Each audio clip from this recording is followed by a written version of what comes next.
नमस्कार। साइटेक के एक नए एपिसोड में मैं अंजलि चौहान आप सभी के सामने फिर से हाजिर हूं। आज का एपिसोड खास है क्योंकि आज हम जानेंगे पौधों के कुछ रोचक व्यवहार के बारे में, जैसे सूरजमुखी के सूरज को निहारने और पत्तियों की नींद के विज्ञान के बारे में। तो देर किस बात की, चलिए शुरू करते हैं आज का साइटेक। पूरे दिन सूरज को निहारना और आकाश में इसकी अवस्था का पीछा करना।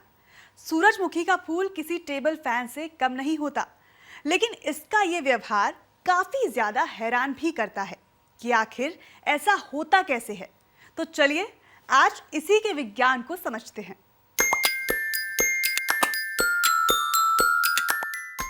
सूर्य की ओर देखने की विशेषता खासकर सूरजमुखी के छोटे पौधों के फूलों में देखी जा सकती है, और जैसे जैसे फूल खिलना शुरू होता है, ये प्रक्रिया बंद हो जाती है।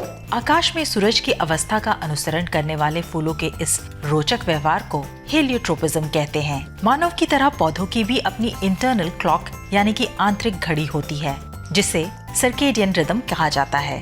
किसी इंसान का सर्केडियन रिदम उसके शरीर में अनेक भौतिक और रासायनिक परिवर्तन लाता है। ठीक इसी तरह पौधों का सर्केडियन रिदम भी पूरे दिन यानी 24 घंटों में होने वाले परिवर्तनों के प्रभाव को दिखाता है। सूर्योदय से पहले छोटा सूरजमुखी का फूल सूर्योदय की दिशा यानी कि पूरब की ओर उन्मुख होता है, और जैसे जैसे सूर्य पूरब से पश्चिम की ओर जाता है, सूरजमुखी का पौधा भी पूरब से पश्चिम की ओर देखने लगता है। आखिर में जब सूर्य अस्त हो जाता है, तब पौधा दोबारा अपनी पुरानी अवस्था में आ जाता है, ताकि अगले दिन फिर से पुरानी प्रक्रिया को दोहरा सके। साइंस जर्नल में छपे एक शोध के मुताबिक सूरजमुखी इस तरह के हेलियोट्रोपिज्म को इसलिए दिखाता है क्योंकि उनके तने अलग अलग समय पर अलग अलग प्रकार से लंबे होते हैं। शोधकर्ताओं ने शोध में पाया कि जब सूर्य पूरब से पश्चिम की ओर जाना शुरू करता है, तो सूरजमुखी के पौधे में पूरब दिशा की ओर का तना पश्चिम की ओर के तने की अपेक्षा तेजी से बढ़ता है। पौधे के दोनों तरफ के तनों में असमांतर वृद्धि के कारण फूल सूर्य की ओर झुक जाता है, और आखिरकार जब सूर्य अस्त हो जाता है, पश्चिम दिशा का तना पूर्व दिशा के तने की अपेक्षा ज्यादा वृद्धि कर लेता है। शोध को और भी रोचक बनाने के लिए शोधकर्ताओं ने पौधे के तने को एक मजबूत आधार से बांध दिया, जिससे कि वो सूरज की स्थिति के हिसाब से न घूम पाए। साथ ही कुछ पौधों को उन्होंने सूर्य से दूर कर दिया, जिसके बाद उन्होंने पाया कि इन पौधों का बायोमास घट गया, और साथ ही सामान्य पौधों की अपेक्षा प्रयोग किए गए पौधों में पत्तियों का क्षेत्र भी कम हो गया। सूरजमुखी के पौधे प्रकाश से प्रतिक्रिया करते हैं। इसका परीक्षण भी कृत्रिम प्रकाश में किया गया। साइंस जर्नल में छपे शोध के मुताबिक ये पाया गया कि 24 घंटे के कृत्रिम दिन की प्रक्रिया को पौधों ने पूरा किया, लेकिन तब नहीं जब कृत्रिम दिन की अवधि को 30 घंटे बढ़ा दिया गया। सूरजमुखी पौधों के तनों में होने वाली असमान वृद्धि का कारण ऑक्सिन्स होता है। ये पौधों में पाया जाने वाला हार्मोन होता है जो उनमें वृद्धि के लिए जिम्मेदार होता है। सूरजमुखी के छोटे फूल में हेलियोट्रोपिज्म की विशेषता दिखाई देती है, क्योंकि उनमें हरे ब्रैकेट्स होते हैं।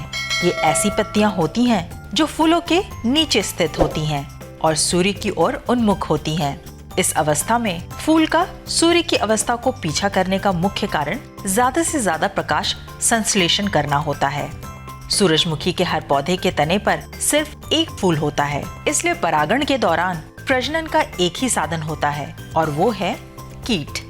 लगातार सूर्य की ओर देखने के कारण सूरजमुखी के फूल जल्दी गर्म हो जाते हैं, जो उनके परागण की प्रक्रिया में मदद करता है, क्योंकि गर्म फूल कीटों को ज्यादा आकर्षित करते हैं।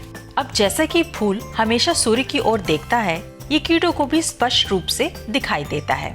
जब शोधकर्ताओं ने पूरब की ओर देखने वाले परिपक्व फूलों की तुलना पश्चिम की ओर मुड़ चुके फूलों से की, तो उन्होंने रोचक परिणाम ये पाया कि पश्चिम की अपेक्षा पूरब की ओर देखने वाले फूल 5 गुना ज्यादा कीटों को आकर्षित करते हैं। इससे साफ होता है कि सूरज की ओर देखने की वजह से सूर्यमुखी के पौधों को प्रजनन में लाभ मिलता है।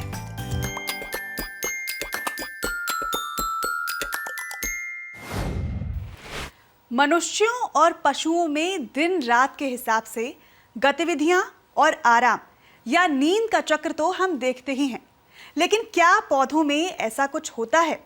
वैज्ञानिकों के मुताबिक कुछ पौधे ऐसे भी होते हैं जिनके पत्ते शाम होते ही बंद हो जाते हैं, यानी कि वो फैले नहीं रहते।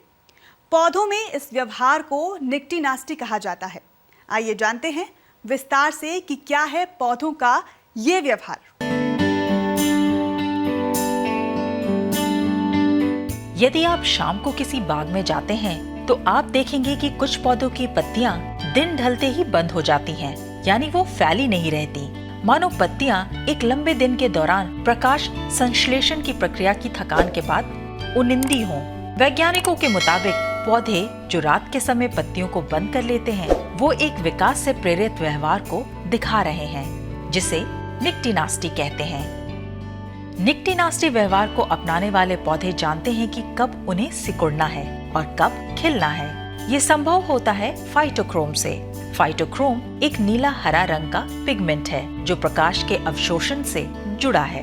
फाइटोक्रोम सर्केडियन रिदम स्थापित करने के लिए रेड लाइट यानी लाल रंग का प्रकाश और फार रेड लाइट दोनों की पहचान करता है। फार रेड लाइट वो विकिरण है जिसका वेवलेंथ 700 से 800 नैनोमीटर होता है। मानवीय आंखें इसे मुश्किल से देख सकती हैं। सर्केडियन रिदम पत्तों के हर दिन के क्रियाकलाप को निर्देशित करती हैं। ये चक्र निर्धारित करता है कि पत्ते किस तरह के प्रकाश का अवशोषण करेंगे।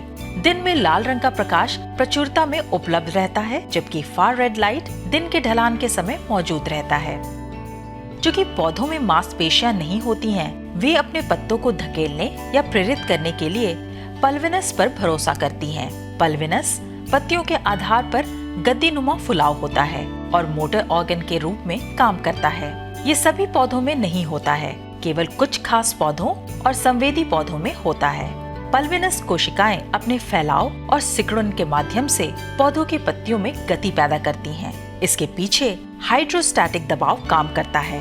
वास्तव में पल्विनस की कोशिकाओं में काफी जल होता है। आंतरिक जल दाब के कारण सभी पल्विनस बहुत सुदृढ़ होती हैं और उनके ऊपर पत्तियों को सीधा रखती हैं। पल्विनस की कोशिकाओं के बीच बड़े अंतर कोशिकाएं स्थान भी होते हैं। पत्तियों का बंद होना पल्विनस कोशिकाओं से जल की हानि के कारण होता है, जिससे पल्विनस अपनी सुदृढ़ता खो देता है और पत्तियां झुक जाती हैं और लटक जाती हैं। सबसे प्रचलित सिद्धांत ये है कि पौधे पानी संग्रह के लिए ज्यादा अनुकूलित हैं। दिन के प्रकाश में पौधों के पत्ते फैल जाते हैं, जिससे वे ज्यादा पानी और आर्द्रता अवशोषित कर सकें। रात के समय पत्तियां बंद होकर पानी की बूंदों को जड़ों की ओर भेजने का काम करती हैं। कुछ शोधकर्ताओं के मुताबिक इस गति से परागकणों को सूखा रखने में मदद मिलती है, जिससे इनके कीट पतंगों द्वारा फैलाए जाने में मदद मिलती है। कीट पतंगों द्वारा परागण की प्रक्रिया में शामिल होने वाले पौधों के पत्तों के रात में बंद होने से परागकणों की सुरक्षा भी होती है। पत्तियों के बंद होने से चमगादड़, मौत और बीटल जैसे रात में विचरने वाले पॉलिनेटर्स से परागकणों को सुरक्षा मिलती है। हालांकि वैज्ञानिक अभी किसी एक निष्कर्ष पर नहीं पहुंच पाए हैं कि कुछ पौधों में निक्टिनास्टी क्यों विकसित हुई।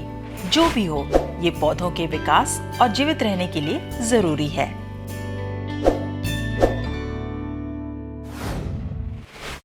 उम्मीद है आज का साइटेक आप सभी को जरूर पसंद आया होगा। अपने सुझाव आप हमें नीचे दी गई ईमेल आईडी पर भी भेज सकते हैं। तो आज के लिए बस इतना ही। साइटेक के एक नए अंक के साथ एक बार फिर हम हाजिर होंगे। तब तक के लिए दें इजाजत। नमस्कार।